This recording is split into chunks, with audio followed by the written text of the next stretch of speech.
Pemirsa, perpanjangan program Bansos hingga bulan Juni dan alokasi subsidi pupuk hingga kemudian juga program pemerintahan baru jelas akan menguji ketahanan fiskal atau keuangan negara.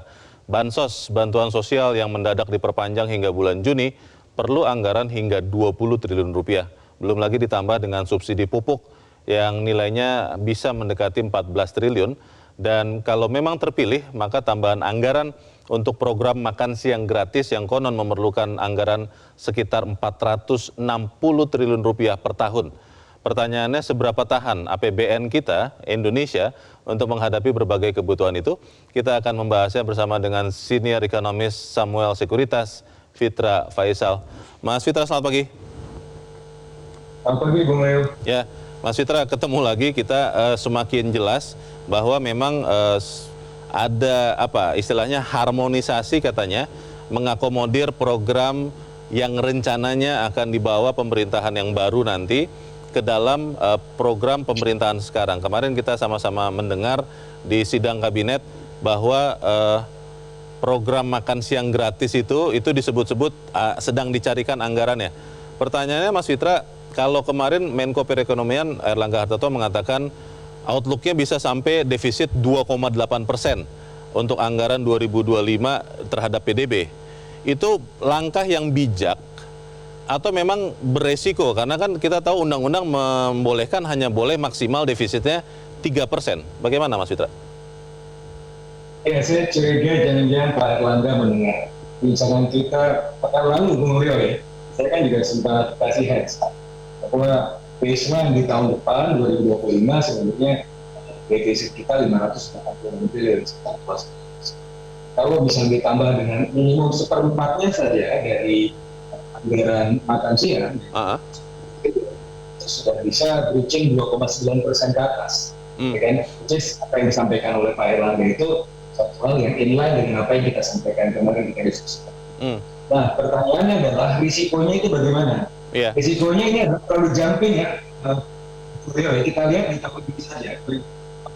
Proyeksinya defisit 2,2%. Artinya kan meningkatnya cukup signifikan ya. Apalagi kalau kita lihat juga di tahun ini, Bung Leo jangan lupa bahwa kebanyakan dari pemerintah daerah, ya, kepala daerah itu kan PJ. PJ itu kan tidak bisa melakukan suatu hal atau langkah-langkah yang signifikan ke daerahnya. Yeah. Bahwa aja 3.300 triliun tahun ini, itu 800 triliun di daerah. Artinya akan ada kemandekan juga di daerah, dan saya rasa defisit tahun ini bahkan bisa lebih kurang dari 2,2%. Tapi kalau baseline 2% di tahun ini melonjak menjadi 2,8%, itu tinggi sekali.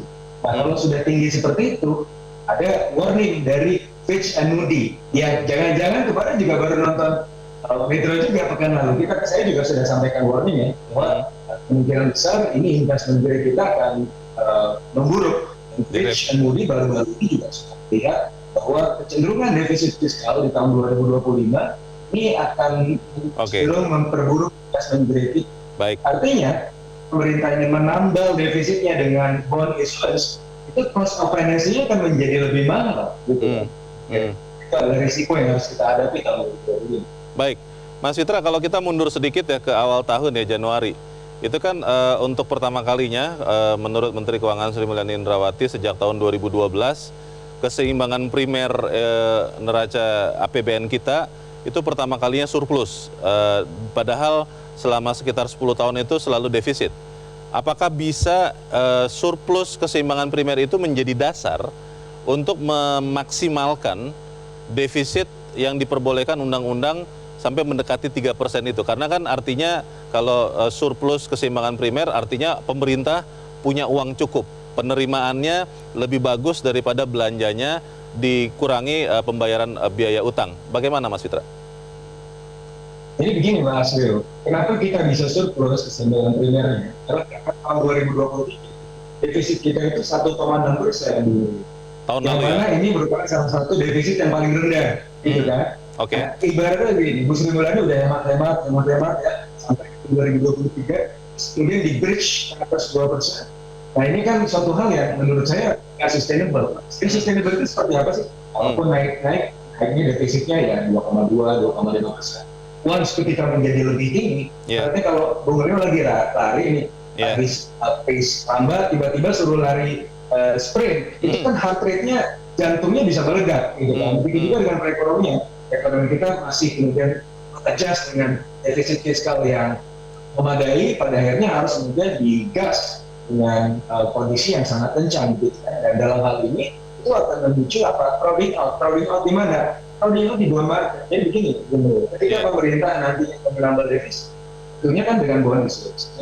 Dan sepanjang sejarahnya kalau kita lihat bagaimana aktivitas pemerintah dalam konteks pembiayaan itu justru mengkerdilkan sektor real. Sektor real ketika itu berangkat maju mendapatkan financing, semuanya berkeserah pemerintah. Akhirnya aktivitas sektor real menjadi terdampak. Itu salah satu risikonya.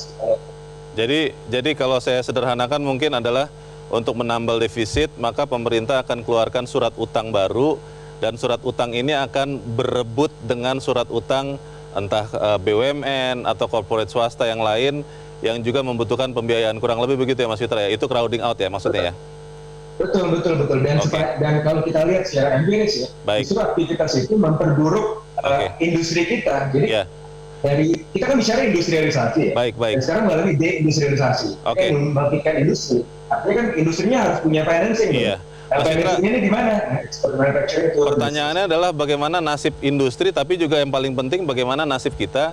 Karena kan katanya untuk menambal makan siang gratis itu adalah dengan mengurangi subsidi BBM, saya kembali lagi nanti ke situ, dan juga menaikkan pajak. Ini bagaimana ceritanya, tapi kita harus jeda dahulu, dan pemirsa tetap bersama kami, Zona Bisnis segera kembali. Terima kasih Anda masih bersama kami di Zona Bisnis, kita masih akan melanjutkan perbincangan. Mas Fitra, industri memang satu hal tadi yang Anda katakan, tapi pertanyaannya adalah begini, kalau kemudian menambalnya itu bukan hanya dengan mengeluarkan utang baru, tapi seperti yang pernah disebutkan bahwa akan mengurangi subsidi BBM, kan otomatis harga BBM naik. Lalu yang kedua akan menaikkan rasio pajak, katanya akan menambah orang yang punya NPWP, artinya makin banyak yang dipajakin. Itu bagaimana Mas Fitra? Ya, kita kan kemarin sudah bahas ya Bung Reo ya. Jadi ketika mengurangi subsidi BBM, dan saya sebenarnya cukup lihat bahwa memang subsidi BBM pada prakteknya ini tidak produktif. Memang harus dijadikan kesehatan gitu. Nah, tetapi ketika kita misalnya mengalihkan 100 triliun saja, pindahin ke makan siang gratis. Oke, ini ada mismatch productivity. Apa itu mismatch productivity? Begini.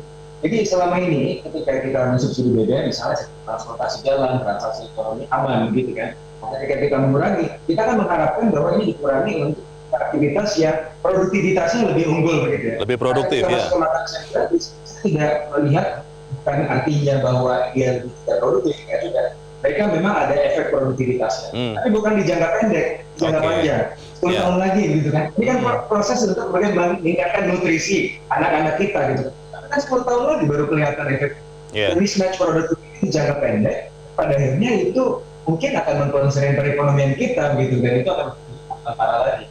Nah makanya saya kalau bisa memberikan nasihat, bukan dengan cara mengalihkan subsidi BBM, tapi dengan sekali lagi apa yang kita bahas minggu lalu, naikkan tax ratio. Bukan taxnya yang dinaikkan, tapi tax ratio-nya. Kalau taxnya dinaikkan ya sama aja dong. Tapi kan proyeksi pemerintah tahun 2025 5,3-5,6%. Nah, dari mana 5,3 sampai 5,6%? Kan forecast kita itu 10% itu overheating.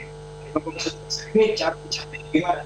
Bisa defisit 2,8%. Tapi tax ratio-nya, ini kalau kita bicara unsur revenue itu harus kemudian diperluas, ada ekstensivitas. 0,5% saja dari tax ratio naik, itu bisa dapat 114 triliun hitungan saya. Jadi pada akhirnya nggak mesti harus defisit 2,8%, sampai 2,8%. Oke. Mas Fitra, ini terakhir singkat saja. Pemerintah sudah berjanji katanya tidak menaikkan harga BBM dan harga listrik, tarif listrik sampai Juni. Selepas dari Juni masih bisa naik tidak, Mas? Ya masih bisa kalau harga dunia itu naik gitu ya. Tapi saya melihat bahwa sekarang kita kecuali memang ada langkah ekstra dari pemerintah, misalnya dari mengambil subsidi. Saya rasa sekarang kita kan lagi mau growing ya, subsidinya ini sementara ini bisa dulu. Baik. Terima kasih Mas Fitra Faisal. Semoga perbincangan kita ini berguna untuk para pemirsa kita. Selamat pagi Mas Fitra. Jelajahi cara baru mendapatkan informasi. Download Metro TV Extend sekarang.